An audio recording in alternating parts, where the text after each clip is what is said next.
in hand, building a car filled with dreams. Gioro's camper van, the day of completion has come. When the engine starts, freedom spreads. Let's drive on roads not on the map. キャンピングカーに乗り続けること30数年、年齢とともに旅のスタイルも変わってきた。今の旅に合った理想のキャンピングカーが欲しい。そこで作ってしまえということでこのバスを手に入れた。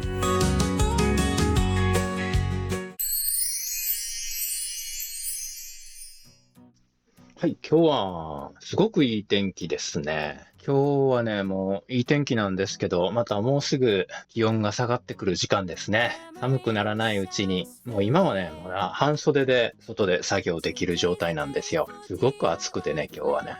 11月の半ばですけどね。というわけで今日はね、ちょっとしか時間ないんですけど、この窓の断熱ですね。これの真ん中開くようにするんですけども、この枠を作っていこうかなと思ってます。どんな感じでね、作ったらいいのかなと思って思案してるんですけど、とりあえずね、周りを埋めて真ん中開くようにしようということで作っていきたいと思います。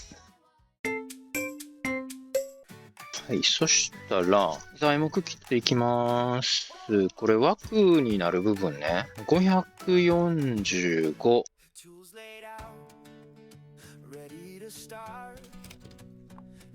内向きに測った方が良かったか。545。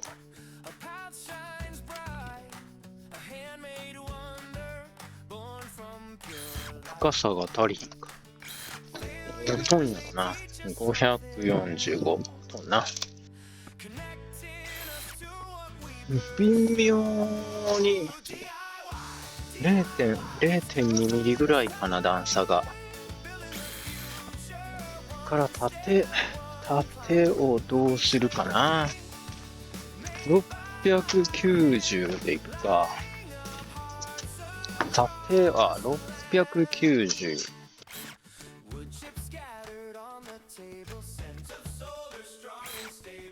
よし、今度はぴったり。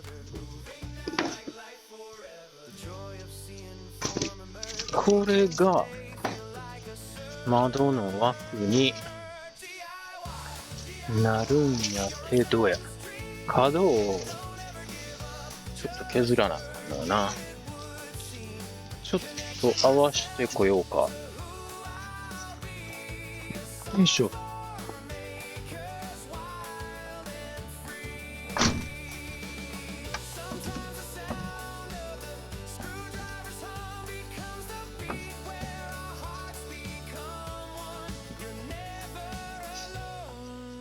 ここの角よな。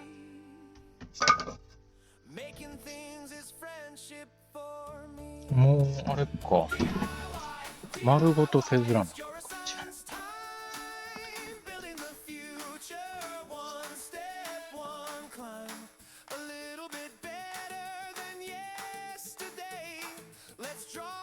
こんな感じ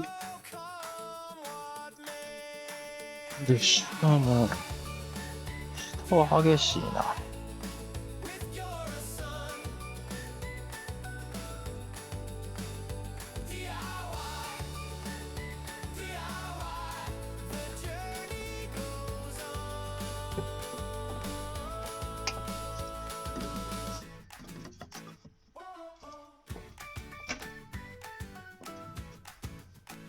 Tools laid out, ready to start. New ideas blooming in my heart. Tighten a screw, a path shines bright. A handmade wonder, born from pure light. Failures they teach. 窓の縁角のとこ削る部分、こんな感じですね。で、こっち窓の左右で長さがこんだけちゃうんですね。窓のね、この形がね、やっぱり前と後ろとちょっと違うんですよ。同じやと思ってたんですけどね。いや、左右ちゃんと合わせてみてよかったですね。片一方だけ合わせて、同じ形でね、切るとこでした。危ない危ない。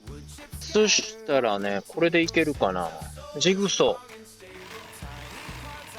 ーでね、切っていきます。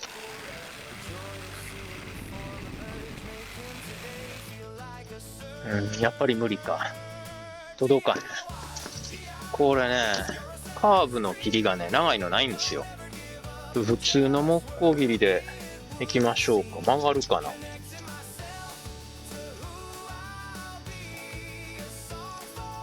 曲がるのはちょっと難しいかもね。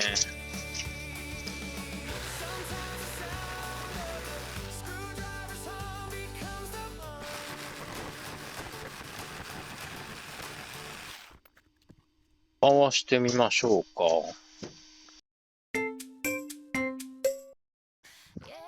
よいしょ。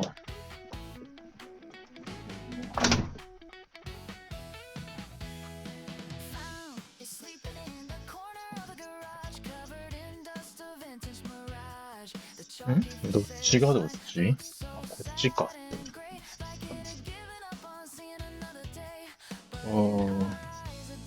若干角度が悪かった。もうちょっと上は丸みを帯びて切らんとあかんかったね。これなんかで修正しましょう。はい、反対側も切りましょうか。上はもうちょっと角度が。はい、そしたらちょっともう片一方もね、作っていきましょう。よいしょ。上のね、角度というか丸みをもうちょっとつけとかんとダメでしたね。こっちはそうしましょう。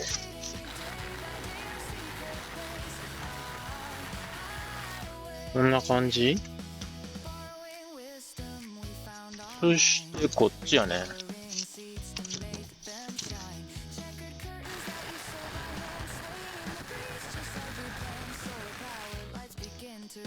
はい、そしたらこれもちょっと合わせてみましょう。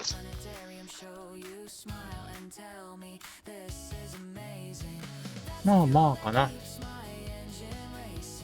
はい。そしたらちょっとここの板をね、取り付けて板じゃねえや。横3も取り付けてみましょうか。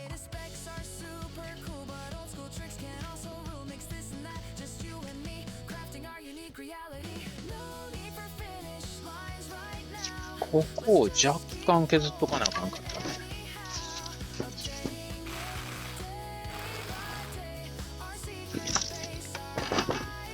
ね。よいしょ。そして、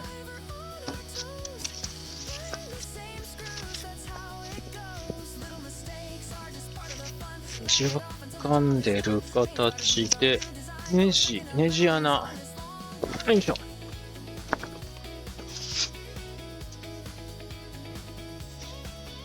これね、ボコボコやから、ちょっと一旦抜いてもらいましょうか。切れとかをもう、あっち捨てとこう。こいつにちょっと抜いていただいて、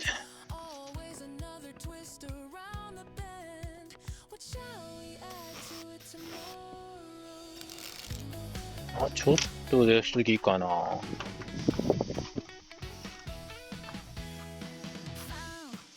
若干出すぎやな。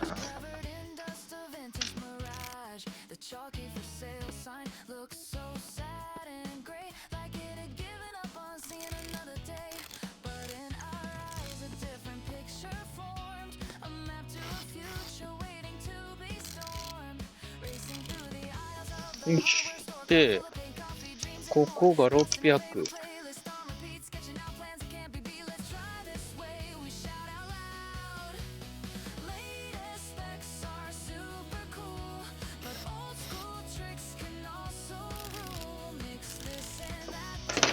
ぴったり。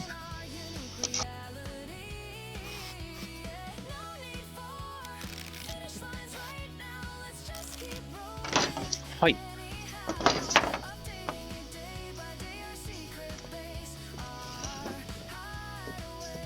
これで一遍はめてみましょうか。ちょっとはめてきます。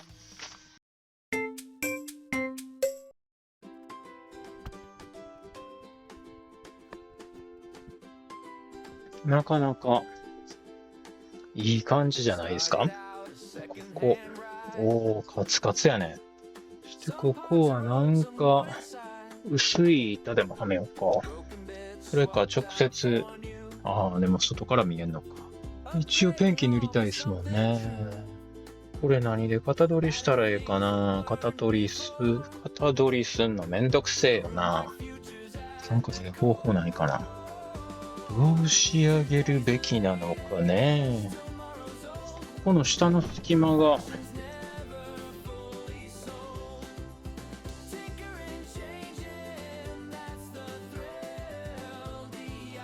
30ミリか。ここもまた。30ミリの奥行きが30ミリあったら、これ入る？指が。30ミリ。30ミリの材木をこう切って入れるか。ここれ取った方がええもんな、結構な。こう切って、こうへっこんで、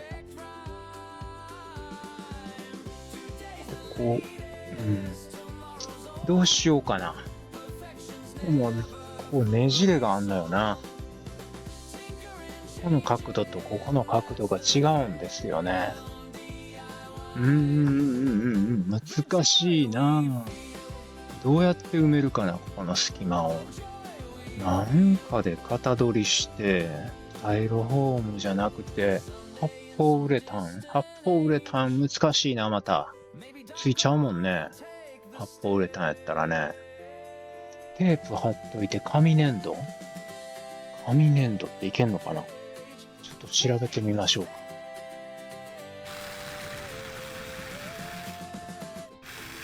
これぐらいか。こっち。これでどうかな。じゃあちょっと合わしていきましょう。いい感じ。これでいけるね。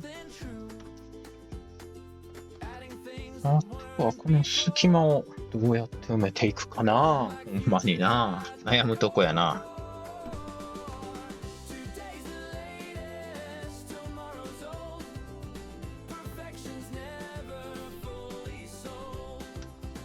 よいしょ。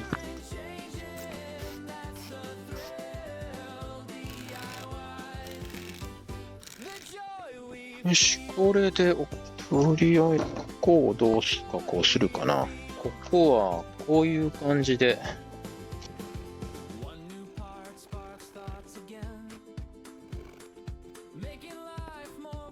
さあ、こっからやね。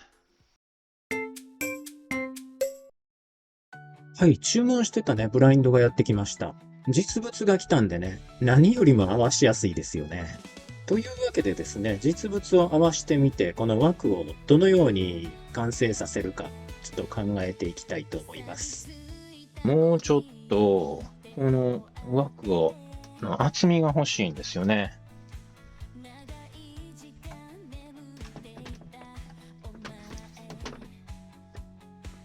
20ミリぐらい。っていうか、これが、金具がね、この金具の分の高さいるんで、15ミリと20ミリ。20ミリ吹かしてこんとダメなんですよね。そんな都合のいいのがあるのかい？ 20 ミリ。20ミリ吹かしましょう。なんとかね。20ミリ ×30 ミリのこの杉の角材ってないんですよね。30ミリ吹かすと結構圧迫感あるもんな。この辺とかなんかこう当たりそうな感覚になってくるもんな。30ミリ出っ張ると、こう鍵がね、結構なんかやりにくい感じがしますよね。20ミリやったらまだ、20ミリなんとかしよこの材木がですね、30ミリ角なんで、これを20ミリにスライスして使いますか。ねえ、初めから30ミリの2段重ねにしとけばよかったですね。ブラインドの上のボックスの部分ね、そのボックスの部分がちょっと出っ張っても大丈夫かなという感覚でいたので、40ミリで最初枠作ったんですね。あと10ミリとか表面につければいけるんじゃないかと思ってたんですが、ブラインドの上のボックスが出っ張るとかっこ悪そうなんですよ。車に行きましょうか。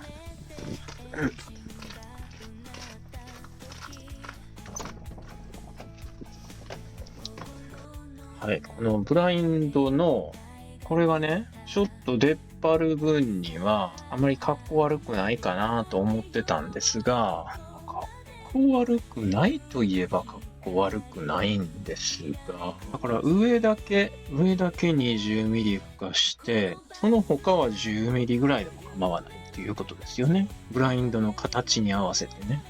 でも、ドア開けた時にこのブラインドのハニカム構造になってるんですけど、ここに風が当たるとブラインドが壊れないかなという心配があるので、横も高くしといた方がいいですよね。全体に20ミリ付加してきた方がいいですよね。枠の中にしっかりブラインドが収まるようにした方が綺麗し、壊れる原因にもなりにくいですよね。風が横からね、入ると壊れる可能性も考えられるんで、ね、やっぱりそうしましょうか。20ミリ枠を全体的に付加して、そこにブラインドをつけるという形にしましょうかね。そしたら、これね、外して、加工場に持っていきましょう。よいしょ。これ枠を加工していきたいと思うんですが、ニス塗ったりとかもねせなあかんのでね、ちょっと時間かかりそうなんで、今日はもうこれぐらいにしときます。続きはね、次回の動画ということになるんですけども、やっていきたいと思います。今日はね、入り口のドアの窓の作業をしてたんですけども、これつけて喋ってるの気づきました？実はね、今までここに DJI のマイク2という Bluetooth マイクをつけて作業してたんですね。ところが、すごくね、ノイズが入ってることに気づいたんですよ。今更っていう話なんですが、前の動画を振り返ってみてもですね、ノイズというかね、周りの音をすごい拾うんですよね。一応ノイズキャンセラーっていうものがマイクにはついてまして、ここで喋った音声は拾うけど、周りの音はあんまり拾わないようにするという仕組みが組み込まれてるんですね。一応それのスイッチもオンにしていつも使ってるんですが、ランプはその状態になってるんですが、どうもそれが効いてないようだということを最近やっと気づいたんですよ。で、それなんで気づいたかというとですね、北海道の旅の動画を今編集頑張ってやってるんですけど、その中でですね、運転席のシーン、運転席のこの後ろの方から僕が運転してる姿を撮ってるカメラが同じカメラなんですが、その時に使うマイクもその DJI のマイクをここにつけて使ってるんですね。そのシーンでですね、どうもプチプチ変なノイズが、それは本当のその周りの音っていうんじゃなくて、電磁ノイズ、プツっていう音ね。北海道の旅動画見ていただければわかると思うんですけど、ノイズが入ってるんですよ。そのノイズが一体何なんだということでですね、いろいろ調べ出して、その時にこの DJI のマイクのノイズキャンセラー、周りの音を拾いすぎだということに初めて気づいたんですね。マイクに変えてみたらですね、ノイズキャンセラースイッチオンにすると、周りの音ってガーンって下がって、もうほぼ自分の声だけになるんですよ。ノイズキャンセラーってこんなに効くんやなと思って、で、そこで初めてね、DJI のマイクがノイズキャンセラー効いてないことに気づいたんですね。僕の持ってるやつが故障してるのかなと思うんですが、よくわからないんでね、1個しかないからね。それは、ともかくとしてですね、電磁ノイズの方ですね。いろいろ試してみたんですよ。まず、電源からの回り込みっていうのを疑いました。電源は車の USB 電源から電源をカメラに供給してたので、それを外してみたりして、電源の供給元をモバイルバッテリーにしてみたり、いろいろやってみたんですが、変わらず。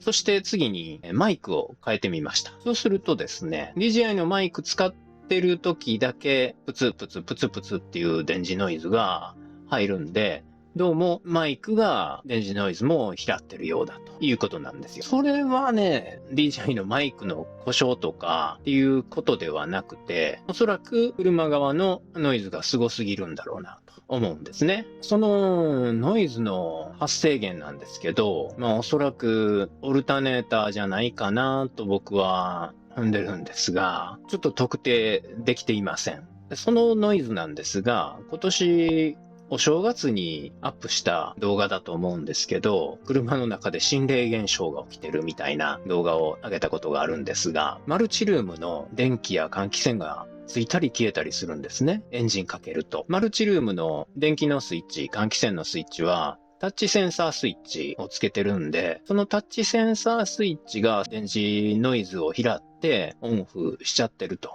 いうことでですね、そのセンサーの基板をシールドすることで、その現象は収まったんですね。それでその現象は収まったのでね、それから別に何も思ってなかったんですが、いろいろ問題があるなということで、その原因は車の故障なのか、オルタネーターの故障なのか、オルタネーターじゃなくて車のコンピューターから出てるノイズだとか、判断がつかないんですね。それで困ったもんだなと。もしね、どこかが悪いのであれば直さないといけないですし、ちょっとね、そういうことをご存知の方がいたらアドバイスいただけたらなと思うんでね、よろしくお願いします。